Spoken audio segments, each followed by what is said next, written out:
Então, pessoal, a ideia agora é a gente falar um pouquinho sobre ontogênese, né? É uma das áreas mais fascinantes da cronobiologia. Ela liga, né, o estudo dos nossos ritmos ao longo das 24 horas com o estudo da expressão da nossa biologia ao longo dos múltiplos ciclos da nossa vida, das múltiplas épocas da nossa vida, né? A ontogênese, né, ontogenia, né? Ela difere, por exemplo, da filogenia, porque ela trata de como é que o nosso organismo muda ao longo do seu próprio desenvolvimento, né? Desde da concepção até a sua morte, né? Em grosso modo, a gente vai falar de como os nossos ritmos biológicos, eles se expressam ao longo da vida, né? Eu vou dar múltiplos exemplos para vocês aqui. Por que estudar a ontogênese e ontogenia? Porque ele vai em consideração, né? Vou dar um exemplo para vocês aqui. Essa imagem que está aqui no centro, imagine que cada pontinho desse é uma medida, né, de uma variável que é a frequência cardíaca, né? Se vocês olharem no eixo, Y, a gente tem a frequência aqui variando de 100 a 200, né? Se vocês lembrarem, né, para quem já cursou aqui fisiologia ou algo parecido, né, qual que é a frequência cardíaca normal de alguém? Né? Cuidado com essa palavra normal em cronobiologia, mas qual que é a frequência cardíaca esperada, né? A frequência cardíaca esperada de alguém, né, de acordo com a literatura da fisiologia, em torno de 60 a 100 batimentos por minuto, né?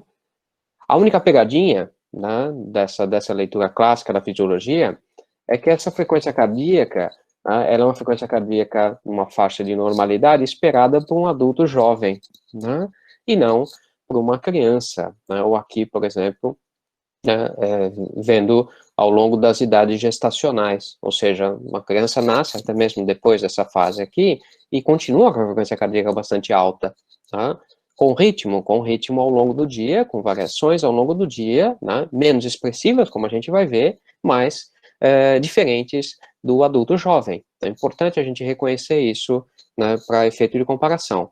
Da mesma forma, essa outra imagem mostra uma coisa que a gente vê muito naquelas tabelinhas nas academias, na esteira, na bicicleta, né, que mostram a sua frequência cardíaca ideal para aquela atividade física, e é sempre uma tabela que tem como eixo X, como eixo aqui embaixo, né, a idade. Ou seja, a frequência cardíaca máxima, a frequência cardíaca de segurança, ela varia ao longo da idade. Então, é mais uma demonstração que a nossa fisiologia, assim como a nossa biologia como um todo, ela varia ao longo da vida e não seria diferente para a nossa ritmicidade, né? Então é importante a gente levar isso em consideração, né? Não importa a área da cronobiologia que vocês vão lidar, na verdade não importa a área, né, de qualquer uma das ciências biológicas, tá? Então a gente vai falar sobre ontogênese, a gente vai falar sobre ambiente uterino bem rapidamente, falar sobre nascimento e infância, né, falar um pouquinho sobre adolescência, né, a fase adulta e o envelhecimento, né, o que acontece conforme a gente vai chegando perto do fim. Ficou meio catastrófico isso, mas é mais ou menos isso. Então, o ambiente uterino, gente, a primeira imagem que vem à cabeça quando a gente pensa numa figura como essa, um bebê dentro do ambiente uterino, é uma imagem de constância, né? Ou seja, é um ambiente que é totalmente protegido e que não muda ao longo do dia, né? Ou seja, eu tenho múltiplas camadas, múltiplas coberturas em volta desse bebê, protegendo ele do ambiente exterior. Essa leitura não poderia ser mais equivocada, né? Porque, na verdade, o que a gente tem é um bebê em desenvolvimento dentro, né, de um ambiente totalmente mutante, totalmente em constante modificação. Ou seja, a gente tem uma mãe, né, que está gestando essa criança, cuja fisiologia muda, né, ao longo das 24 horas. E o que eu vou mostrar para vocês é que o próprio bebê, ao longo do seu desenvolvimento, em especial o desenvolvimento do sistema nervoso, ele também passa a expressar uma temporalidade própria, no início muito atrelada à temporalidade da mãe, e depois, né, isso começa a se dissociar, ou seja, ele começa a criar uma identidade temporal, né? Então, é fundamental a gente retomar aqui um dos conceitos primordiais da cronobiologia, que é a organização temporal interna, né? Não tem como falar sobre isso sem falar sobre a organização temporal interna, ou seja, de que forma que a gente gerencia, né, os múltiplos ritmos do nosso organismo. Eu já mostrei essa imagem para vocês antes, né? Ou seja, a gente tem múltiplos ritmos que vão se expressando ao longo do dia, e há uma relação, uma estabilidade da relação temporal entre eles, né? Ou seja, toda vez que eu tenho um ritmo de cortisol, por exemplo, que pouco antes do seu horário de despertar, eu tenho um surto, um aumento do cortisol, assim como um acompanhamento da sua temperatura, né? A melatonina, por sua vez, vocês vão ver na segunda parte da aula, mas ela já sofreu uma queda, né? Por quê? Porque a melatonina, ela sinaliza à noite, né? Ao passo que a atividade enzimática, como está aqui, estou pensando em enzimas do sistema gastrointestinal, né? Elas têm uma expressão muito grande ao longo do dia, né?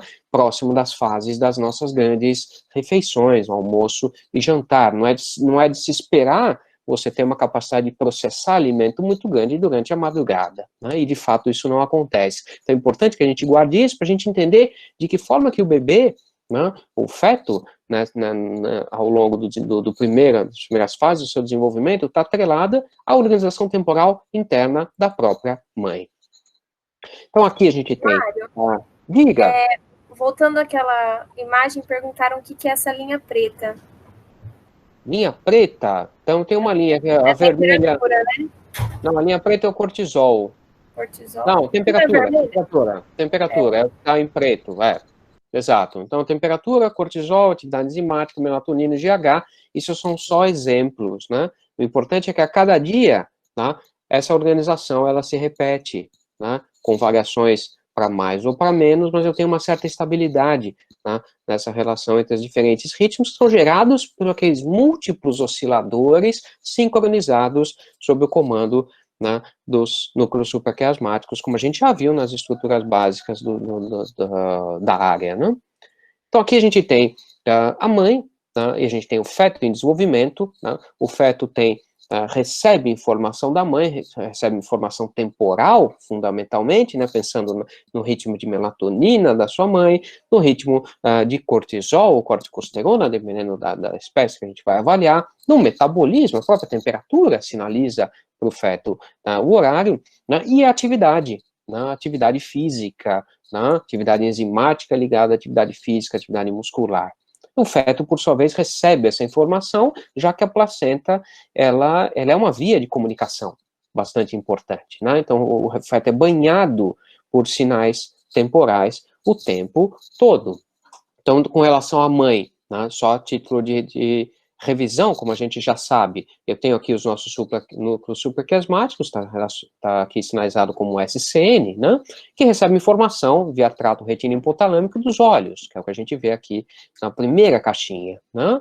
Isso, né, em parceria, né, íntima e constante com a glândula pineal, tá, promove a secreção do nosso ritmo de melatonina, promove a sincronização dos nossos relógios periféricos, como está aqui, e também a expressão do ritmo de temperatura e ritmo de alimentação, entre outras coisas. O importante são essas duas setas que estão aqui nas laterais, mostrando sinais neurais e sinais humorais que percorrem todo o nosso organismo. E aí vem a parte interessante, né? Aqui eu tenho a ligação do sistema, que está chamando aqui de sistema materno, via placenta com o bebê em desenvolvimento, que ainda tem um núcleo supraquiasmático não funcional até determinado ponto do desenvolvimento, ou seja, até determinado ponto do desenvolvimento, o bebê se mexe, o bebê tem a sua fisiologia acoplada, alinhada, sincronizada, 100% a fisiologia da sua mãe, né?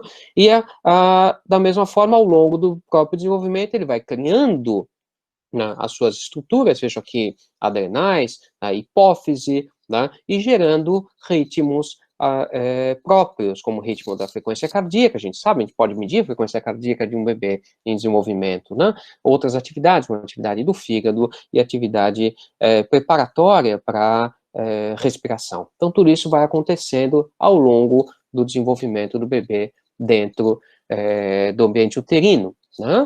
Então, o desenvolvimento funcional completo do sistema de temporização, ele tem requisitos básicos, né? São 4 requisitos, né? Um deles é o desenvolvimento do marca-passo, ou do conjunto de marca-passos, que eu estou pensando nos núcleos supraquiasmáticos e nos outros diferentes osciladores, né?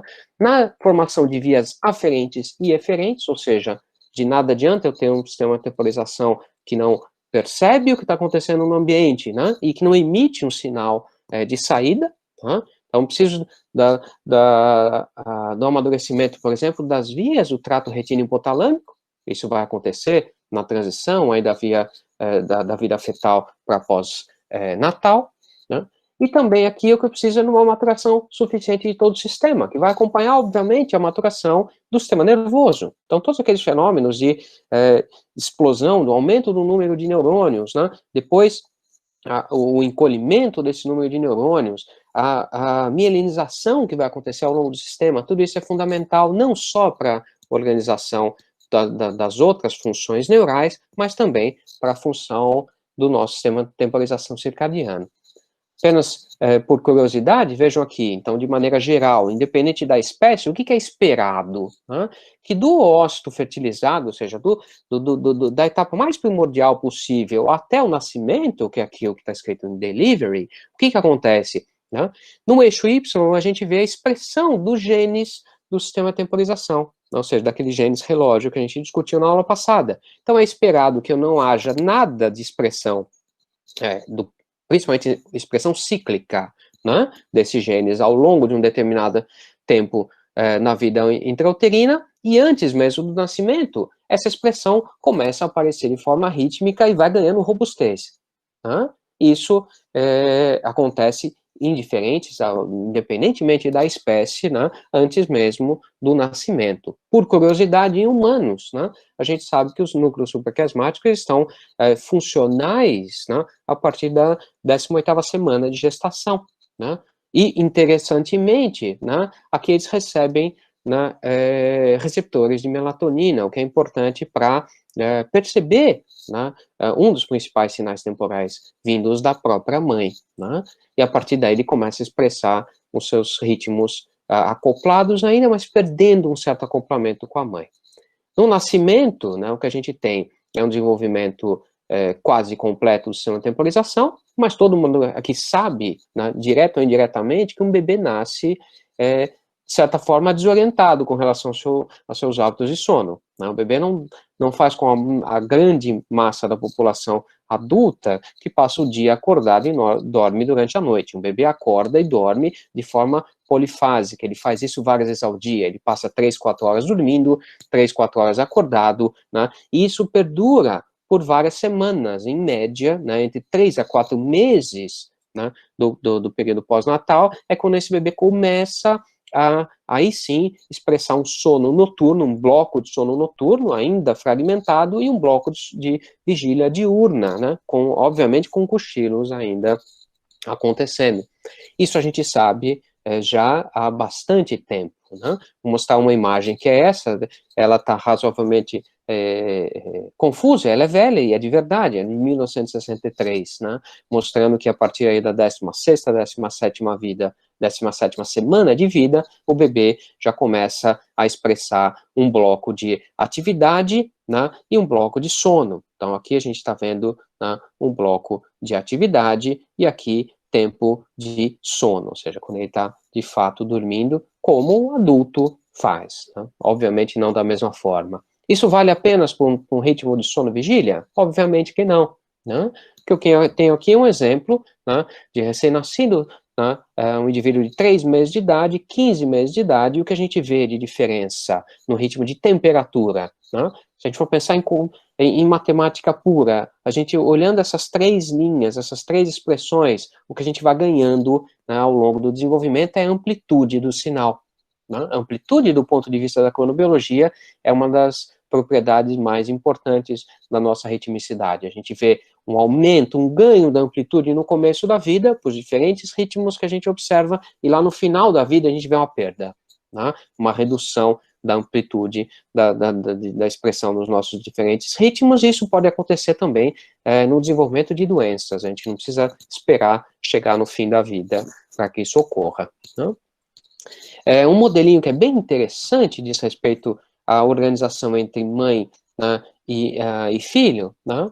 Aqui a gente tem 3 caixinhas. A primeira caixinha, né, nos primeiros dias, né, de vida, né, quando o ratinho nasce, né, ele tem uma ligação muito grande, é o que a gente está vendo nessa seta vermelha aqui, né, com ritmos de alimentação, ou seja, a presença da mãe, né, ela é sempre associada à presença do alimento, né, isso forma, né, um sinal temporizador bastante importante, e esse bebê, ele acaba se sincronizando a isso. Conforme a gente vai avançando, aqui em poucos dias, claro, mas vamos imaginar no humano, né, em semanas a meses, a gente vai perdendo um pouco, né, que é o que a gente vê essa linha verde, é uma fragilização da ligação do sinal de ausência e presença da mãe, ou seja, a mãe, ela vai perdendo, né, força, perdendo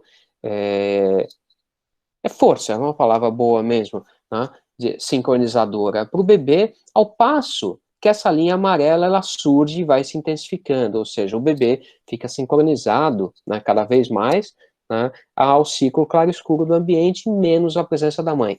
Obviamente que persiste o sinal vermelho, que é a expressão periódica da alimentação, né?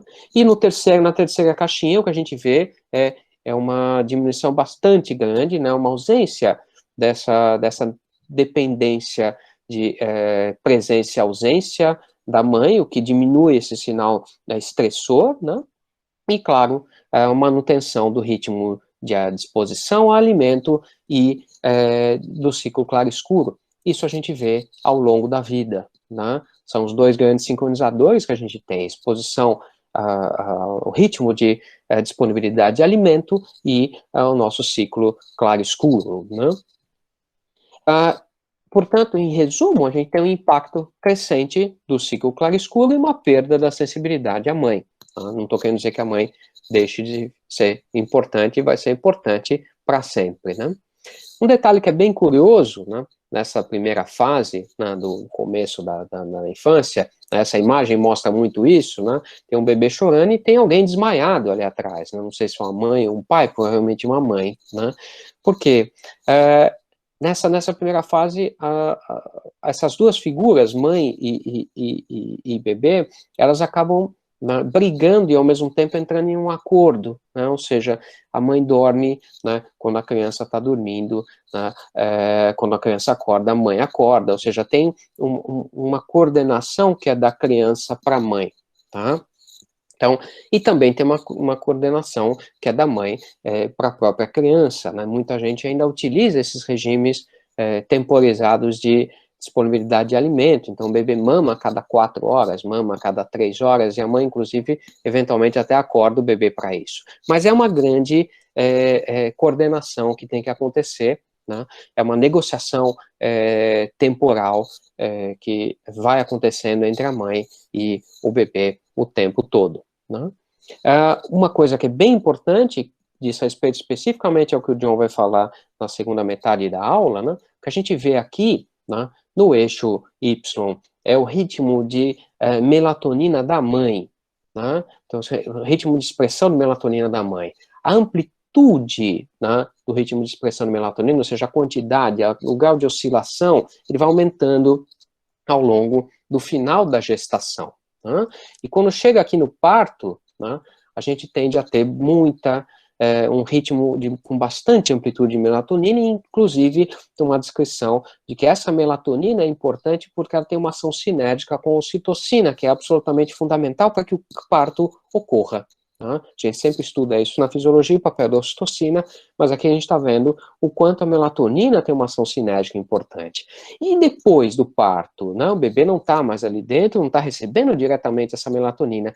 Por outro lado, é nessa fase que ele tem pulsos de melatonina, né, vindos do leite materno. O leite recebe melatonina e passa, portanto, a informação temporal para o bebê, né? Então, o leite da mãe da manhã não é igual ao leite da mãe da madrugada. Isso é de extrema importância, faz todo sentido se a gente for pensar agora, né?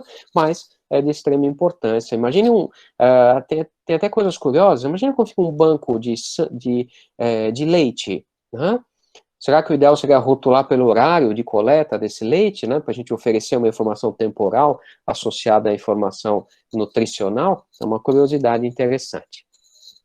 Essa área toda relacionada ao papel da alimentação no bebê, na consolidação dos seus ritmos, né, tem uma área, a gente chama isso de crononutrição, isso vale não só para o bebê, mas também para o adulto, claro, né, mas é só para a gente ter uma ideia do quanto, né, o papel da presença e ausência da mãe, associada à disponibilidade nutricional, disponibilidade do leite materno, que em si carrega a informação temporal, isso ajuda a consolidar o ciclo sono-vigília das crianças. Isso é uma informação temporal importante. Mas, obviamente, não é única. Lembra que eu já falei para vocês sobre a importância do ciclo claro-escuro? Tá? E, associada à importância do ciclo claro-escuro, está o nosso papel, nossas alternativas, o nosso comportamento. Tá? Então, também de conhecimento geral que algumas crianças simplesmente resolvem fazer o contrário, ficar acordadas durante a noite e dormir durante o dia. Tá? Isso muito está atrelado, tá, às estratégias que os pais utilizam, né, na primeira infância. Tá? Não é incomum que a criança, quando sai da maternidade, ela vai para um quarto, né, e os pais tentam reproduzir nesse quarto o ambiente do útero. Ou seja, constância de temperatura, constância de ruído, constância de iluminação. Nada mais é isso, nada mais faz, né, do que atrapalhar a consolidação do ciclo de sono-vigília, atrapalhar a expressão dos outros ritmos do bebê e atrasar, né, de fato, a maturação do sistema de temporização. Tá? Esse livro que está aqui, do Eduardo Steven, né, é um livro que é bastante famoso, né, pediatras indicam, não sei se ainda, mas indicavam muito, né, apesar de ser um pouco, às vezes um pouco duro, né, mas a gente precisa adotar ciclicidade, a gente precisa adotar, deixar com que o bebê tenha acesso ao que oração, ou seja, tem que ter alternância de claro e escuro, tem que ter ruído de dia e silêncio à noite, ou seja, as informações temporais, elas têm que atingir a criança, e isso favorece, né, como alternativa comportamental, favorece o desenvolvimento correto do sistema de temporização. E, professor, diga. Tem uma pergunta. Se tem algum período de arrastamento e mudança de fase ou ajuste na ritmicidade de sono da mãe enquanto ela está amamentando? Eu não sei exatamente se enquanto ela está amamentando, mas é como eu falei anteriormente, essa é uma fase, né, que o sono da mãe, o ciclo sono-vigília da mãe, ele volta, ele tende a ser polifásico, né, ou seja, a mãe, ela deixa de expressar um ritmo normal e ela fica atrelada, né, sincronizada ao bebê. Né, isso acontece de fato, né, não é muito incomum, é só a gente buscar informação com mães que estão com bebês bem jovenzinhos, né? Isso de fato acontece. Uma vez estabelecido, diga. Mais uma pergunta. Qual a relação entre o ruído branco e o sono do bebê? Tá. Quando a gente pensa em ruído branco, a gente pensa num sinal que, em função da sua, vamos chamar assim, de assinatura espectral, em função da característica desse som, né, ele não exerce muita pressão, né, para ativar os nossos recursos atencionais, ou seja, um ruído que tende a ser silenciado, né? Não sei se a expressão ficou boa, né? Mas a gente tende a ignorar ao longo do tempo, né? A gente vê isso de várias fontes de ruído que a gente tem que são bastante constantes, né? Não especificamente o ruído branco exato, mas isso é bastante comum. Né?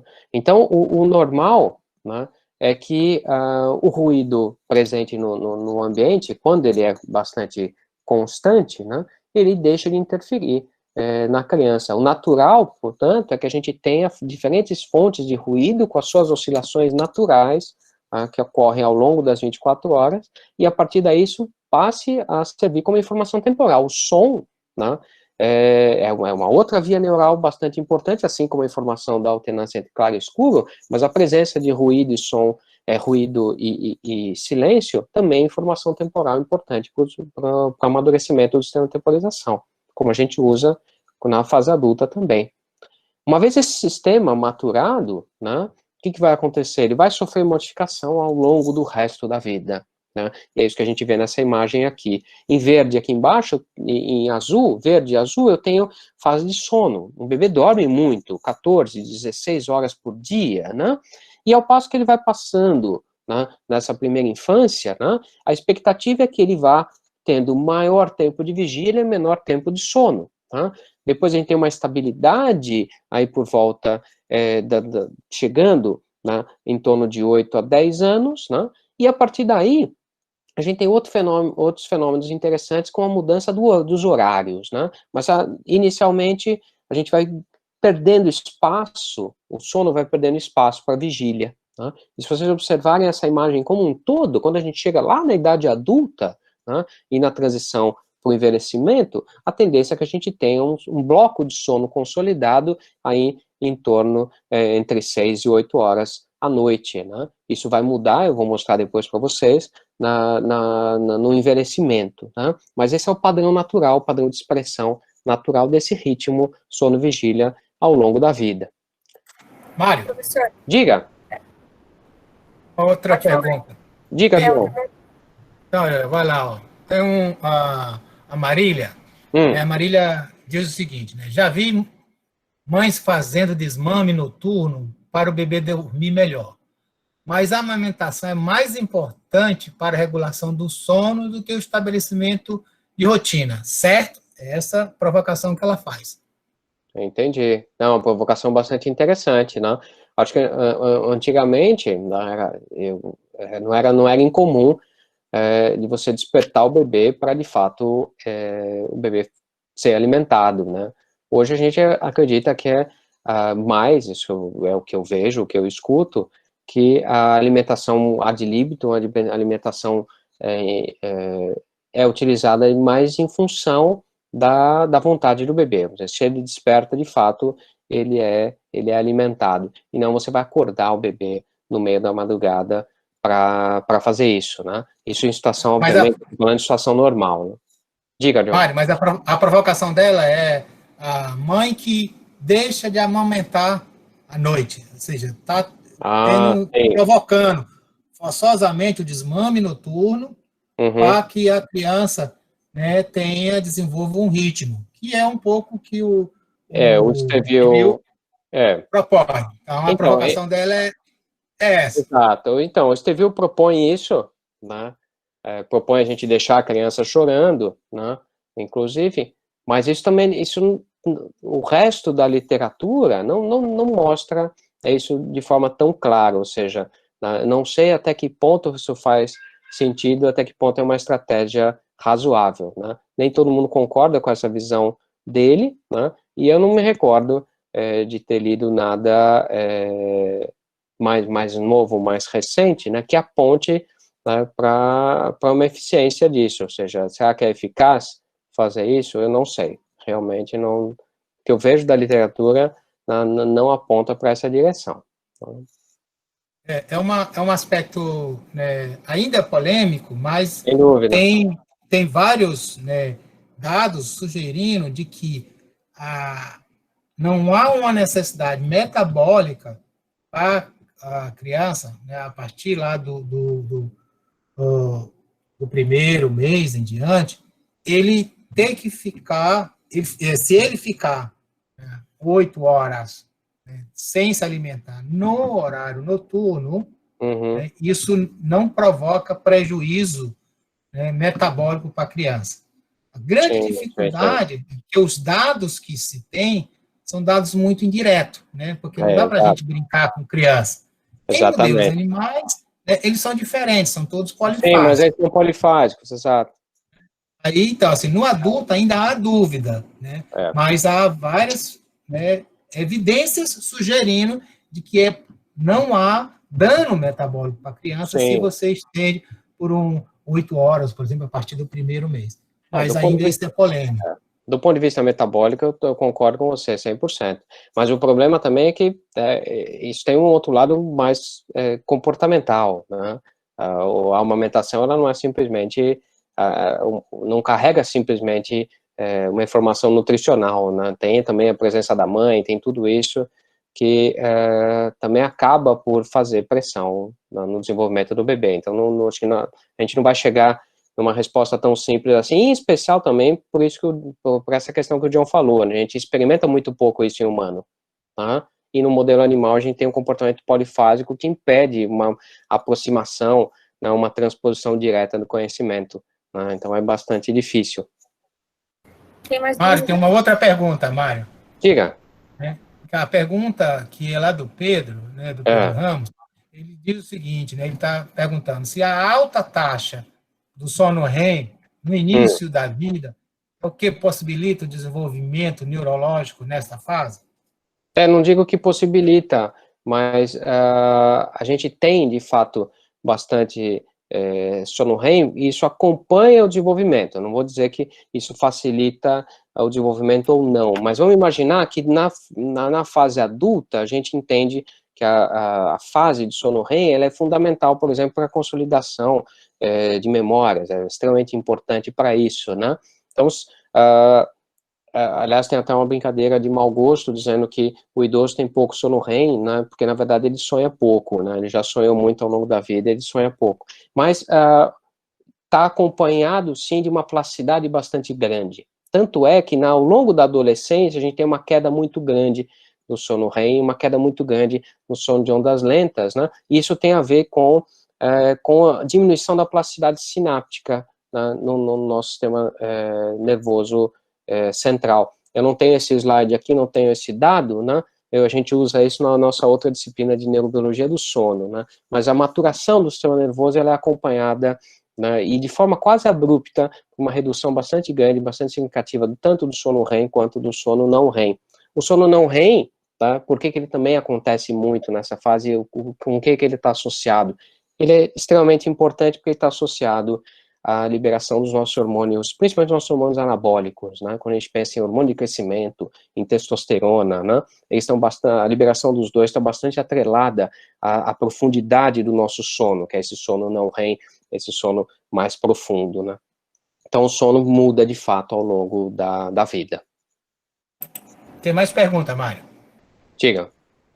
A Laís, né? A Laís pergunta assim, quanto tempo após o nascer, né, a criança submetida à fase de claro-escuro, né, o ciclo claro-escuro, obtém o seu sistema de temporização consolidado sem influência materna?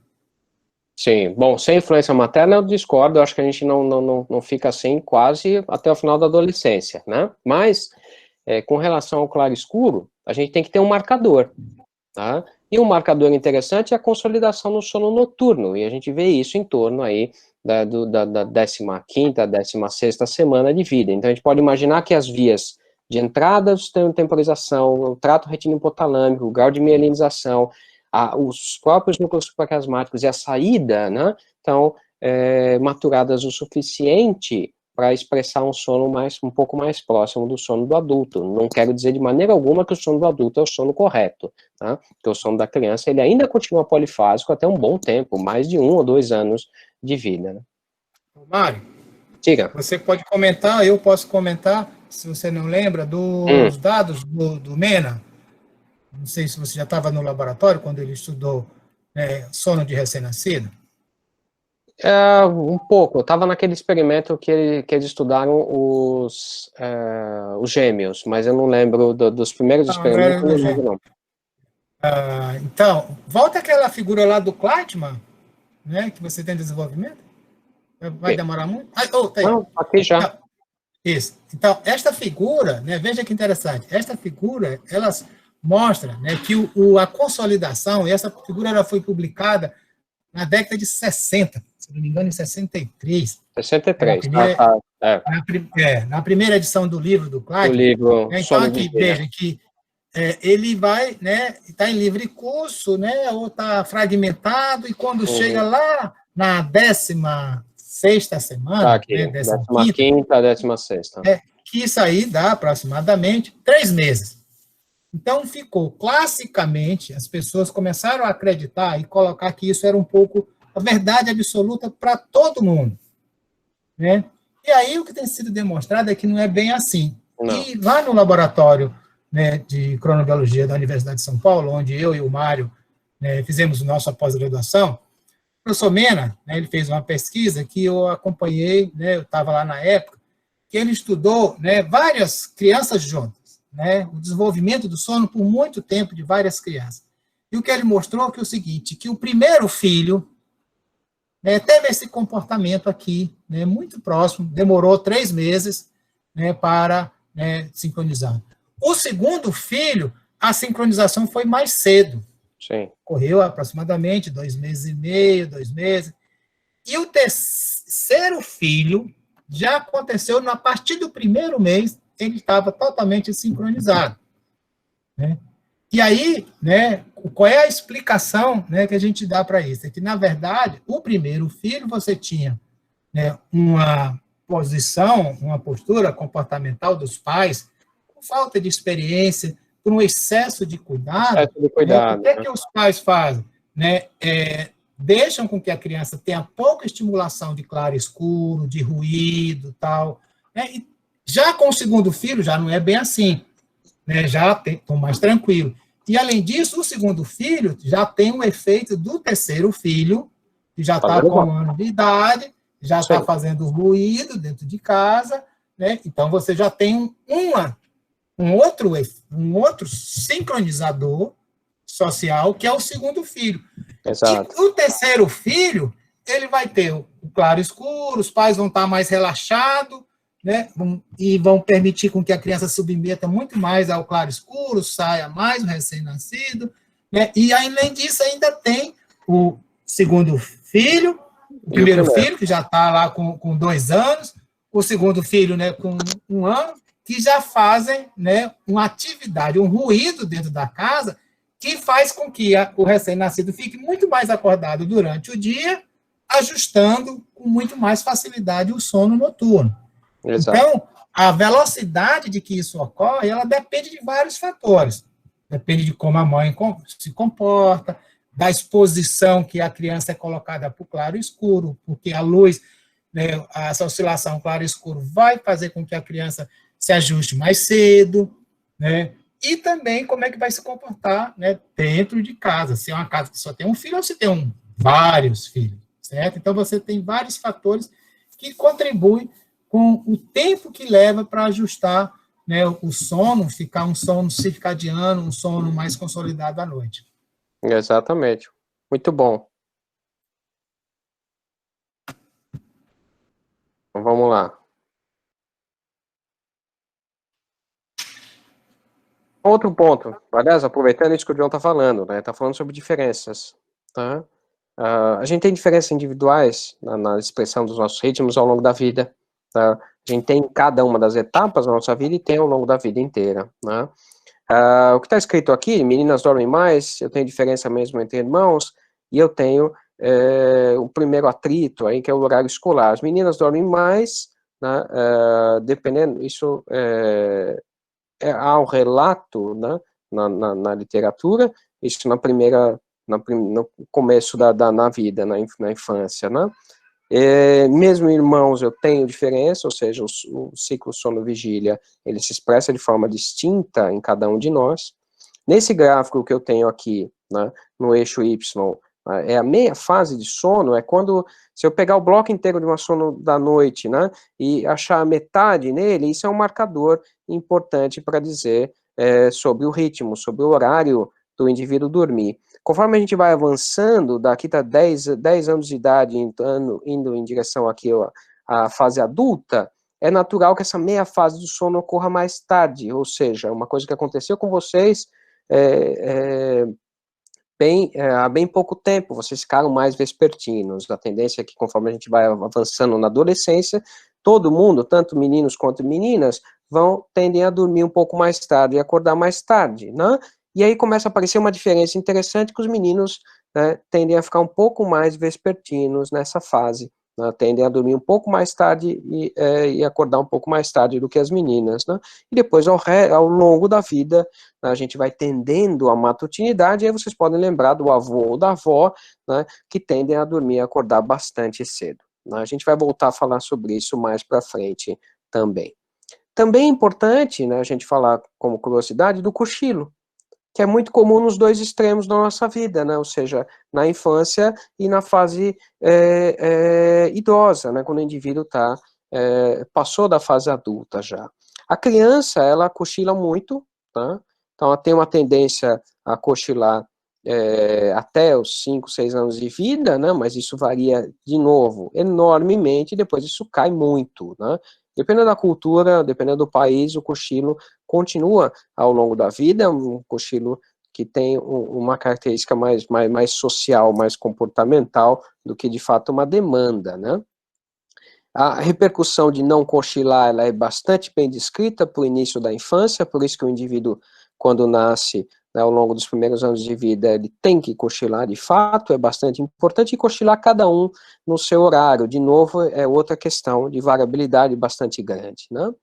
Na adolescência, né, que é aquilo que vocês estão terminando de passar na grande média, né, é uma fase de extrema privação de sono, tá? É uma fase na qual vocês vão tender a dormir mais tarde, acordar mais tarde, seja por uma questão comportamental, que é um fator importante, você se expõe mais à luz, por exemplo, principalmente como o John falou na aula passada, né, a luz azul no fim da noite, né, que vocês vão ver que o quanto isso mexe não só com a melatonina, que o John vai falar, mas também com toda a organização temporal, mas também é uma fase da vida que o cenário hormonal facilita isso. O desenvolvimento puberal, o desenvolvimento das características sexuais está associado à vespertinidade, à tendência de dormir mais tarde, acordar mais tarde. Isso acontece com todos nós, né? Então, um fenômeno que é bastante interessante, se eu pegar aqui, né, eu tenho criança e adolescente, o que vocês estão vendo em azul, né, é a fase de sono. Então, a fase de sono de segunda a sexta, né, ela tende a ser estável, e no final de semana a criança, né, ela acorda e dorme praticamente nos mesmos horários, né? Aliás, tem criança que faz o contrário, até que acorda até um pouquinho mais cedo no final de semana, que dá muita raiva para os pais. O adolescente, por sua vez, não. O adolescente, ele tende a tentar compensar uma privação de sono crônica que está atrelada à demanda social, né, e a sua própria biologia no final de semana. Então, o adolescente ele dorme mais, e ele dorme mais tarde, e acorda mais tarde, de sexta para sábado, de sábado para domingo, e aí de domingo para segunda, obviamente, ele tem um transtorno, que é tentar acordar e levantar da cama pela manhã, que é o que vocês passam, por exemplo, no começo, nos primeiros anos da própria universidade. Por que eu falo que isso é biológico, né, mas também tem um papel comportamental, tá? Isso aqui tem dois conjuntos de dois trabalhos do professor Mena Barreto, junto com o professor Fernando Lousada, né, contemporâneo do professor John. O professor Mena Barreto foi o nosso orientador, como ele já falou, né, comparando o ciclo sono e vigília em indivíduos num contexto social urbano, né, e no contexto rural, com e sem energia elétrica. Aí o que a gente vê é um degradê, né? Os indivíduos vivendo numa situação sem energia elétrica, eles também apresentam, tá, na sua adolescência, um ciclo sono-vigília um pouco mais atrasado, mas muito menos do que os indivíduos num contexto urbano, né, cheios de estimulação, né, não é só uma questão da luz, mas é todo, né, o cenário de tecnologia, exposição que a luz, a presença da energia elétrica favorece. Então, isso acontece de forma biologicamente determinada, mas também com influência muito grande do social, né, do nosso comportamento. Ainda assim, se vocês pararem para pensar, indivíduos de mesma idade podem ter comportamentos diferentes do ciclo sono-vigília, né? Por quê? Porque a maturação desse sistema, a tendência à vespertinidade está ligada à maturação sexual. Então, a gente tem aqui um gráfico interessante que mostra os diferentes estágios de Tanner, que são estágios de maturação. O estágio 5, o indivíduo já tem as características sexuais secundárias como uma de um adulto, né? E o estágio 1 de uma criança, né? E o que a gente tem aqui é o início do surto de melatonina que acontece todos os nossos dias, próximo, né, da transição do claro para o escuro. E o que a gente vê aqui é que eu tenho uma tendência a que esse início de melatonina fique cada vez mais tarde, conforme a maturação sexual ocorre, né? Isso mostra que diferentes indivíduos da mesma idade podem ter, né, cenários temporais internos distintos em função da maturação sexual. Mas, grosso modo, a gente pode resumir que a adolescência é uma fase que a gente pega esse nosso bloco do sono e a gente achata esse bloco sono, tanto de um lado pelo desenvolvimento puberal e pelo ambiente no qual o indivíduo está inserido, ou seja, na tecnologia, na exposição à luz à tarde, quanto do outro lado, a gente achata com a escola, o horário escolar, o início das aulas muito cedo. Né? Não é à toa que o indivíduo estudar tarde, né, tende a fazer com que esse achatamento do sono seja menor. Né? Então, em resumo, né, pensando no adolescente, ele tem pressões sociais bastante distintas da criança, né? Eles ainda estão no desenvolvimento do sistema nervoso, né? É uma fase que eles estão numa briga contínua pelo controle cognitivo, a regulação do humor, né? Uma impulsividade, uma dificuldade de inibição, né? Uma falta de maturação do sistema de recompensa, né? E tudo isso está associado, né, e está interrelacionado com os ritmos biológicos e, claro, entre eles com o ciclo sono e vigília, né, ou seja, tem influência da iluminação ambiental, tem influência dos nossos ritmos todos, o ritmo de melatonina, o ritmo sono-vigília, o horário de dormir, a duração de dormir. Né? Isso, claro, faz com que haja um cenário bastante propício, e ocorre nessa fase de ter maior predisposição a doenças psiquiátricas, né? E também, claro, né, o que a gente vê é uma relação nos diferentes níveis, desde os nossos genes relógio até a expressão comportamental, ou seja, tá tudo absolutamente envolvido, né? E intervenções, como o John vai falar um pouco para vocês agora, a gente vai falar em outras aulas, né, como a melatonina, como a exposição à luz temporizada e como o ajuste das rotinas ajuda nessa relação entre o sistema de temporização e uma maturação do sistema nervoso central como um todo. É uma área bastante interessante de estudo, é uma área que tem muito a crescer, né, ainda na cronobiologia. Né? Quando vocês entram na universidade, vejam que aí o que a gente tem é uma transição para essa fase adulta, né? Não é uma fase simples, claro, vocês podem dizer melhor do que eu, né? Eu já passei já há algum tempo por isso, mas a gente tem bastante pressão por desempenho, a gente tem excesso de carga horária, a única coisa que facilita a vida de vocês na universidade somos nós, né? A gente ajuda, né? Mas é uma fase que a gente percebe que o sono ainda continua prejudicado, vocês têm ainda uma vespertinidade, um sono que tende a ser encurtado, né, uma privação de sono e uma qualidade de sono bastante ruim. Esse dado que tem aqui embaixo, desse pesquisador que já tem, inclusive, uma atualização mais interessante, mostra que mais de 50%, 60% dos adultos jovens universitários têm qualidade de sono ruim, tá? Isso varia, no Brasil a gente tem dados mostrando que esse valor já está em torno de 73%.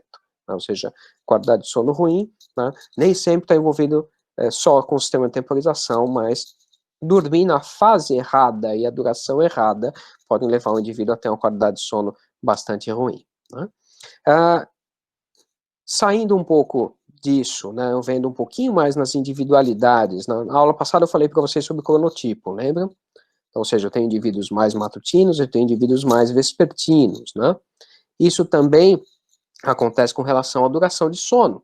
Aqui eu tenho, né, melatonina, nesse gráfico de cima, no de baixo eu tenho temperatura. Né? Indivíduos nas bolinhas fechadas são indivíduos que dormem pouco, e na bolinha branca aberta, indivíduos que dormem muito. Ou seja, quem dorme mais, tem mais melatonina liberada por mais tempo. Né? Quem tende a dormir mais, tem também o ritmo de temperatura, vejam, a baixa da temperatura, né, ela dura um pouco a mais, né? Ou seja, isso está totalmente atrelado ao que a gente está vendo aqui, que são os hábitos de sono. Nessas curvas a gente vê o cortisol. Né? Quando é que a gente tem o pico de cortisol? Muito próximo do horário de despertar. Né? Então, se o indivíduo dorme pouco ou dorme muito, esse ritmo de cortisol vai estar atrelado, ou seja, tem uma organização temporal interna que é mantida. Aqui eu estou pensando nas pessoas que dormem pouco ou dormem muito, né, de forma absolutamente normal, e é o que é esperado, né, de diferenças na nossa população. Com relação ao cronotipo, a gente tem os matutinos, a gente tem os vespertinos, né? Eles são bastante distintos, principalmente nos extremos, né? Aquelas pessoas que são muito rígidas, matutinas e vespertinas, mas no grosso, o que a gente tem é uma grande massa, né, de pessoas mais flexíveis, que podem transitar, um dia acordar mais cedo, outro dia acordar mais tarde, né? O importante é que a gente pense que a temperatura desse sujeito tem um ritmo que está atrelado a esse sono, o cortisol também, ou seja, cada um apresenta uma manutenção da sua organização temporal interna, né? Quando a gente tem, isso é o que é bem interessante, é um ponto interessante, quando a gente tem um desafio bastante grande, que é dormir pouco durante a semana, né? Principalmente no final da adolescência, começa a fase adulta, e tentar compensar isso no final de semana, a gente apresenta um fenômeno, né, que eu mostrei para vocês lá atrás, ou seja, no final de semana a gente compensa, dorme mais. Essas pessoas, né, apresentam esse fenômeno que a gente chama de jet lag social, a gente já falou um pouquinho, vai falar mais ao longo da disciplina, mas é esse fenômeno de sanfona, né? O indivíduo dorme pouco durante a semana, dorme mais e mais tarde durante o final da semana, né?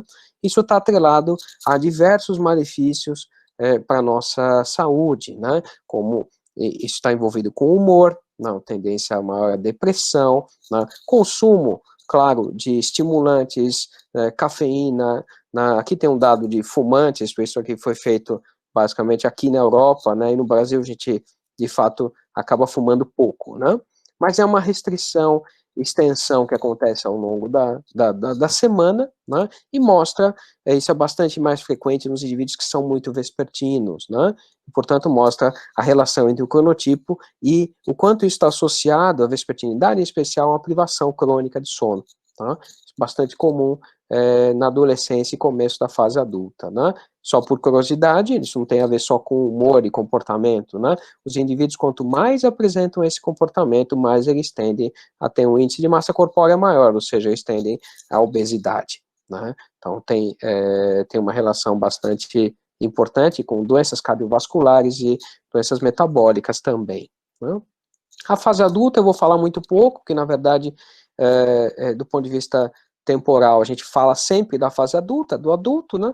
Mas é importante porque aqui entra, é inserido, né, o trabalho, tá? E o trabalho é fonte de atrito, é fonte de pressão, né? Ou seja, dependendo do seu horário de trabalho, o indivíduo trabalha durante o dia, o indivíduo trabalha durante a noite, o indivíduo trabalha em turnos que se modificam ao longo das semanas, né? Tudo isso causa pressão no nosso sistema de temporização e isso está extremamente associado a malefícios, né? Então, dificilmente o indivíduo que trabalha à noite só, né, ou o indivíduo que trabalha em turno alternante tem a saúde preservada, né? Porque imagina que é uma pressão bastante grande tentando desestabilizar a organização temporal interna, né, do indivíduo o tempo todo, né? Então, dependendo da profissão, a gente tem sempre dois riscos, né, de perda de desempenho e o risco ocupacional, risco de acidentes, né, por aí vai. Ao longo da vida, aqui eu estou vendo só o cronotipo, né, embaixo eu tenho idade, aqui eu tenho o score de um questionário de cronotipo, quanto mais alto, mais matutino, tá? Para ficar mais simples para a gente entender. E essas duas linhas eu tenho, né, as meninas, as mulheres aqui em preto, né, e os meninos, os homens, no quadradinho aberto, né? A tendência, né, é que os homens sejam mais vespertinos no começo da vida, mais matutinos no final da vida. Entre 30 e 40 anos, a gente tende a não encontrar diferença entre eles, né? Ou seja, muda, né? Muda ao longo da vida essa simples variável que é o cronotipo. E finalizando, né, quando a gente entra na fase, na nossa última fase, no nosso envelhecimento, o que a gente encontra, né? Fenômeno bastante comum do ciclo sono-vigília, que é a fragmentação. Tá? Ou seja, o indivíduo acorda acorda e dorme durante o dia, né? Ou seja, tem alguma inserção de sono durante o dia, o sono da noite ele fica, né, com a sua duração, tende a ser reduzida, tende a ter mais despertares, né? E aí aqui mostra a redução do sono REM, que é bastante importante também. A gente pode ver isso nessa outra representação, que é o que a gente chama de hipnograma, é a alternância das pequenas fases de sono ao longo da noite. O que é normal, né? Normal é que eu tenha uma alternância entre os diferentes estágios de sono, sono superficial, sono profundo, ao longo da noite, né? Isso vai da criança para o adulto. No idoso, que a gente percebe uma fragmentação. Ou seja, cada pico que vocês observam aqui, nesse gráfico de baixo, né, é um despertar, que está atrelado a várias coisas diferentes. Vejam aqui que curioso isso, né? Então, o número de acordares durante a noite, depois do início da noite, nos diferentes grupos de idade. Vejam que aí, depois dos 39 anos, tá, isso começa a acontecer de forma mais clara, ou seja, o indivíduo acorda à noite. Acorda, vai ao banheiro, volta, né? Dá uma voltinha pela casa, isso fica muito frequente, né? Isso também está relacionado com isso aqui. Né? Mário, Diga. uma pergunta. Se seria mais apropriado para as próximas gerações se ver os ritmos circadianos individuais para que possam alocar os indivíduos em horários de emprego e escola que venham levar eles a serem mais produtivos? Maravilhosa pergunta. Veja, a gente vai voltar a falar sobre isso no curso, mas a medicina individualizada, a medicina de precisão, né, ela vai, sim, em algum momento, levar em consideração a ritmicidade de cada um. A gente já tem isso muito claramente para a terapêutica, por exemplo, do câncer, né, e para algumas outras áreas, né?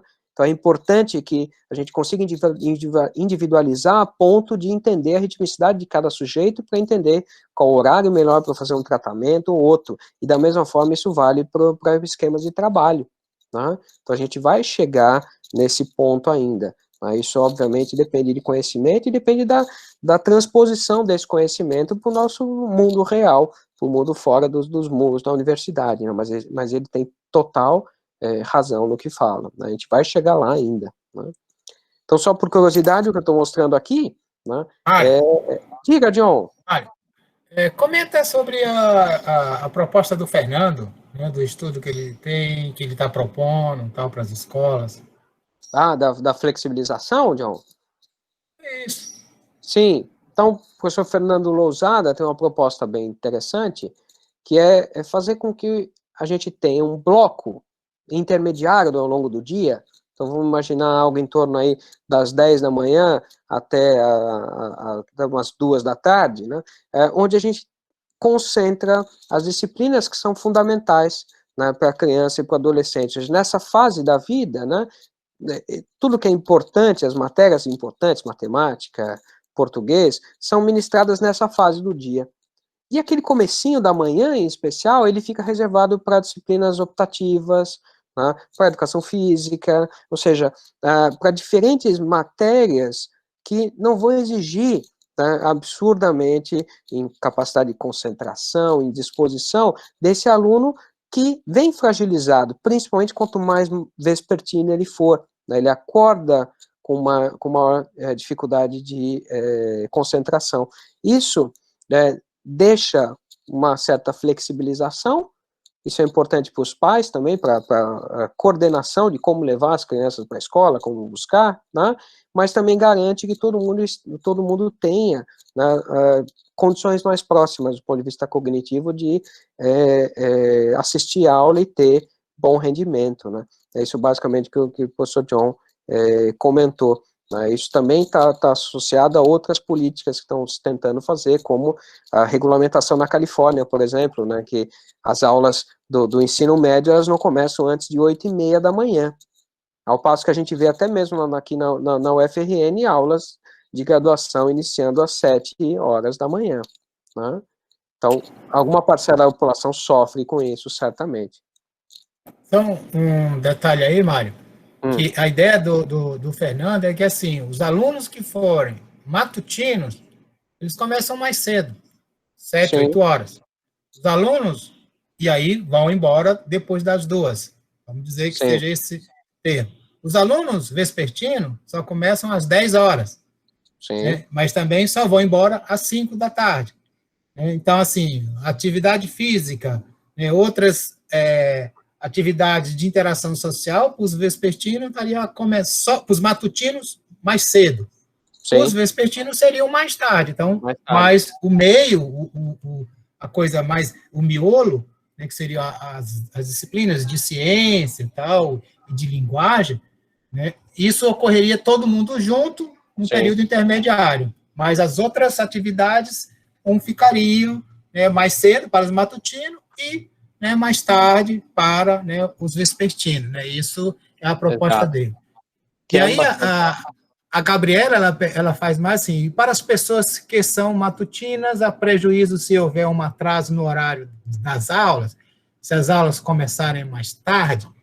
Então, aí tem um dado interessante que a gente vê que na população adulta não, na adolescente em geral, a gente tem quase 70% de pessoas com tendência à vespertinidade. Então, na média, né, essas pessoas se beneficiam, essa faixa etária se beneficia mais do início mais tardio, né? A gente tem pouca descrição, né, do matutino muito extremo, né, que teria dificuldade, por exemplo, para acompanhar alguma coisa um pouquinho mais tarde. A gente não tem essa diferença muito clara. E aí, Mário, a dificuldade ele teria mesmo se ele fosse para aula noturna. Exato. Né? Aí exato. sim. Aí mas sim. A 1 hora a mais, aí não. Ou seja, 8 horas, 9 horas, né, não teria nenhuma reclamação. Exatamente. Na noturna, sem dúvida nenhuma. Né? Muito bom. Finalizando aqui, pessoal, por que isso acontece? Por que no envelhecimento, né, a gente tende a ter o indivíduo dormir mais cedo, acordar mais cedo, tem toda a sua fisiologia alocada dessa forma, né? Duas coisas acontecem. Primeiro, o período endógeno, né, ele tem uma tendência a ficar mais curto, né?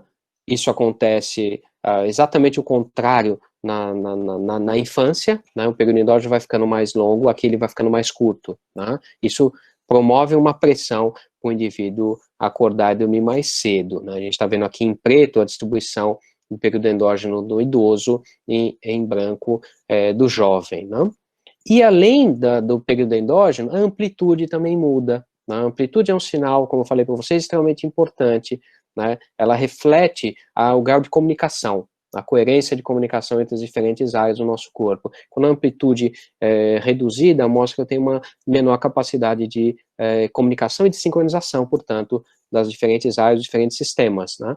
E há uma tendência à diminuição da amplitude conforme a gente envelhece. Aqui a gente está vendo a temperatura, mas aqui, vejam, eu tenho ritmo de testosterona, eu tenho expressão de melatonina, ou seja, toda a nossa fisiologia, quando apresenta ritmo no adulto, né, a gente tende a ter uma diminuição na amplitude no idoso, né? Finalizando, portanto, aqui a gente tem temperatura, melatonina e cortisol, né, os seus diferentes ritmos acontecendo na infância, no comecinho da infância até a adolescência.